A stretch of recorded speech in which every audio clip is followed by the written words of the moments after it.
Buenas noches, bienvenidos a esta nueva edición de Dominio Público.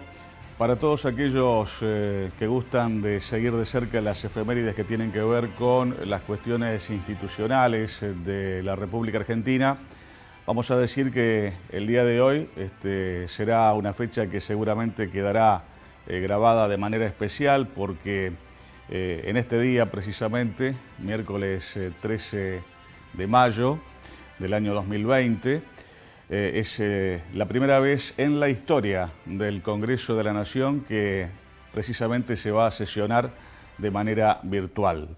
Algo que quizás hasta hace semanas o meses atrás hubiera sido poco menos que impensado.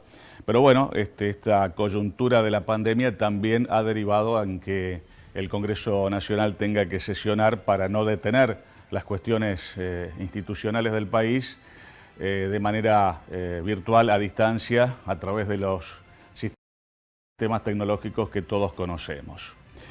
En el día de hoy, el dólar blue, por allá arriba, algo así como 130 mangos, por ahí.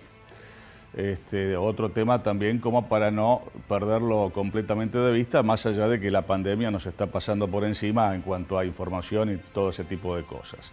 Y a nivel local, otra cuestión que también sigue marcando récords históricos, pero hacia abajo, es la altura del río, ¿no? Aquí en el dique del puerto local, el río Paraná y todos estos cursos que nos rodean, bueno, cada vez marcando más bajo, marcando récords que siguen siendo históricos, ¿no? Un poquito menos cada día. Vamos a ver cuándo se termina también esa historia. Pero más allá de estos tópicos, estos temas así rápidos que les comentamos, obviamente que la pandemia, obviamente que el coronavirus sigue siendo a nivel mundial el gran tema internacional. Acá en nuestro país, y lo vamos a ver en esta primera placa que ya nos va a mostrar nuestro director, tenemos una cuarentena que no termina, solo afloja parcialmente. Vamos a ver con qué resultado, vamos a ver con qué consecuencias, vamos a ver con qué derivaciones, vamos a ver en los próximos días con qué beneficios o perjuicios nos vamos a encontrar a partir de este aflojamiento, si se me permite la expresión, de una cuarentena que se afloja pero que no termina. Tenemos una segunda placa, Leo, también que vamos a compartir y que nos habla de un posible pico de pandemia que todavía no llega, aún no llega el pico de la pandemia, dicen que será sobre fines de este mes, sobre fines de mayo, sobre principios del mes que viene, sobre principios de junio. Y entonces, en función de estas situaciones, uno también se encuentra con que precisamente por estas horas se ha procedido a una reapertura progresiva de los comercios. Yo decía en esta misma columna de este mismo programa hace algunas semanas atrás, cuando empezaba toda esta historia de la pandemia, que cuando fuera llegando el pico era el momento quizás más importante, más crítico, en el cual hay que prestar o hay que tener mayor atención. Y entonces no me cerraba del todo, yo me preguntaba que justo cuando estaba por llegar el pico, justo cuando el pico llegue, ese famoso pico de la pandemia, si era lógico, si era razonable, si era conveniente, justo levantar un poco la pata del freno, el freno que nos ha puesto la cuarentena en todo sentido y a todos por igual. Hoy me sigo preguntando lo mismo, porque en las últimas horas o en las últimas jornadas, Santa Fe, provincia, Santa Fe capital, viene sacando el tema bastante bien. Lo mismo ocurre también con otros lugares del país, pero lo que es el AMBA y la capital federal y la provincia de Buenos Aires, bueno, ha habido un levantamiento de la curva importante, significativo, preocupante, precisamente en estas últimas horas, en estas últimas jornadas. Así que esa pregunta que yo me hacía hace algunas semanas atrás, me la sigo preguntando precisamente por estas horas. Cuando está por llegar el pico, cuando llegue precisamente el pico, ahí se va a levantar un poco el freno de mano en cuanto a lo que es la rigidez de la cuarentena. Una cuarentena que, más allá de esto que estoy diciendo yo, habrá que reconocer y habrá que decir que en muchas formas o en muchas maneras ya está quebrada, ya está como liberada o casi liberada completamente, porque uno que está autorizado a venir por cumplir funciones de prensa recorre el trayecto entre el canal y nuestra casa y a veces al supermercado o alguna compra que hacemos por allí a cargar combustible, y vemos que los controles policiales ya no son tales como lo eran al principio de toda esta historia. Uno cruza los móviles policiales, los patrulleros, las camionetas, pero los cruza en circulación, ya no ve esos operativos con los conos, deteniendo a los vehículos y a las personas. Y aparte, el parque automotor en las calles de Santa Fe, por lo menos, ha incrementado notablemente en las últimas jornadas, ¿no? ¿Qué es lo que pasa en la China con relación precisamente a esto, si lo queremos comparar? En la China hay ciudades que han vuelto a establecer la cuarentena, y en la China fue donde todo comenzó. Quizás fueron los primeros más o menos en acomodar la cuestión sanitaria, levantaron y ahora tienen que volver a implementar la cuarentena en algunos lugares de la China. Por eso ese temor, ¿no?, del rebrote, del repunte, del rebote que puede llegar a tener una situación como la que yo comentaba recién. Veremos qué es lo que pasa. Son nada más que opiniones frente a una situación que obviamente es absolutamente desconocida prácticamente para todos, ¿no? Hay una placa más, Leo, que vamos a compartir y que tiene que ver precisamente con el COVID-19 a nivel mundial. Ahí vemos el globo terráqueo cubierto con un enorme tapaboca, un barbijo, ¿no?, así en esa gráfica. A nivel mundial hay casi 4.300.000 infectados y hay también casi 300.000 muertos a nivel mundial.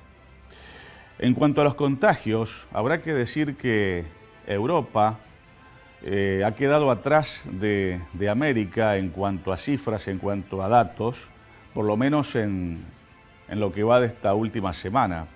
América ha superado a Europa en cantidad de contagios, en cantidad de fallecidos.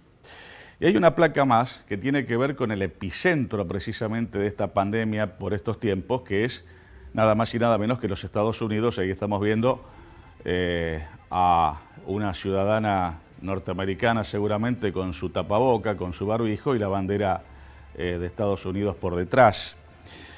En Estados Unidos se vive prácticamente una pandemia sin control, están yendo camino al 1.500.000 infectados, ya llevan más de 80.000 muertos, cifras que varían, que cambian en forma constante, permanente.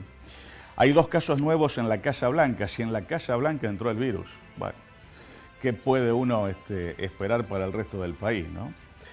Nos vamos a apoyar con una placa más que vamos a compartir y que tiene que ver con Brasil. Yo de Brasil hablé bastante la semana pasada.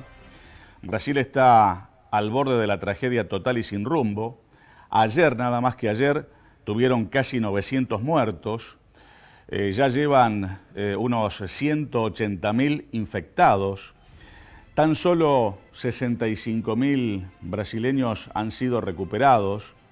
Llevan contados más de 12.000 muertos. Todo eso en el Brasil, acá al lado, no muy lejos de donde estamos nosotros. Y en la próxima placa vamos a ver todavía algo peor que tiene que ver con Brasil, ese lazo de luto, porque Brasil está de luto. Y mientras Brasil está de luto, repasando los números que yo contaba recién, Bolsonaro hace esquí acuático. Se saca fotos, se da besos, abrazos, apretones de manos, etcétera, etcétera, con cuanta persona que le simpatiza se le puede llegar a cruzar por el camino. Una función, un papel lamentable, desastroso, un impresentable, este presidente que le ha tocado en desgracia al pueblo del Brasil. Todo eso obviamente ha hecho que crezca por estas horas también la pelea política en el entorno de Bolsonaro con la oposición, etcétera, etcétera, ¿no? Hay una placa más que vamos a compartir y que nos habla precisamente de las villas porteñas. Yo lo mencionaba hace algunos instantes, se ha disparado la curva de contagio, se han duplicado los casos en 5 días, hay un alto riesgo de contagio masivo y obviamente que eso, más allá de que sea un tema de Buenos Aires, ocupa y preocupa a la República Argentina, más allá de las distancias que nos separen. No podemos estar ajenos a lo que esté pasando, a lo que pueda llegar a pasar en esas villas de emergencia tan populosas de la capital federal. Lo cierto es que la preocupación de la República Argentina hoy pasa precisamente quizás por esos lugares, en forma puntual, por esos barrios vulnerables, a donde se suman 3 cosas que son realmente un combo mortal, ¿no? El coronavirus, más el hacinamiento y más la pobreza. Si usted suma esas 3 cosas, bueno, imagínese que la preocupación es importante. Hay una penúltima placa que vamos a compartir y que tiene que ver precisamente con el gran objetivo que tiene hoy por hoy la República Argentina y que lleva adelante el gobierno nacional, es cuidar lo conseguido con todo el esfuerzo que nos ha demandado esta cuarentena. Esa expresión de cuídate, quédate en casa debe seguir vigente todo lo posible. Con todo lo que hemos hecho en esta cuarentena, con todo el esfuerzo que nos ha llevado a los argentinos, hemos logrado tener nada más por ahora que unos 6.500 infectados, números que comparativamente con el resto del mundo son obviamente positivos, nada más que 6.500 infectados, un poco más, un poco menos, pero por ahí, por ese número vamos al menos hasta ahora. Y aproximadamente unos 300 fallecidos en la República Argentina o un poquitito más. Otra cifra que también, comparada con el resto del mundo, es bastante auspiciosa en cuanto a lo que puede llegar a ser el saldo final de toda esta historia de la pandemia.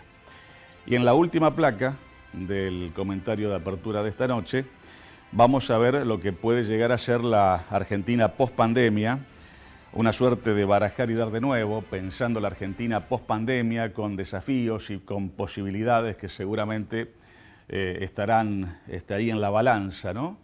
Y que trataremos de sacar adelante de la mejor manera posible, quizás como nunca, codo a codo y entre todos, ¿no? Entre todos, tirando o tratando de tirar, intentando tirar, ahora sí, más que nunca, todos, absolutamente todos, para el mismo lado.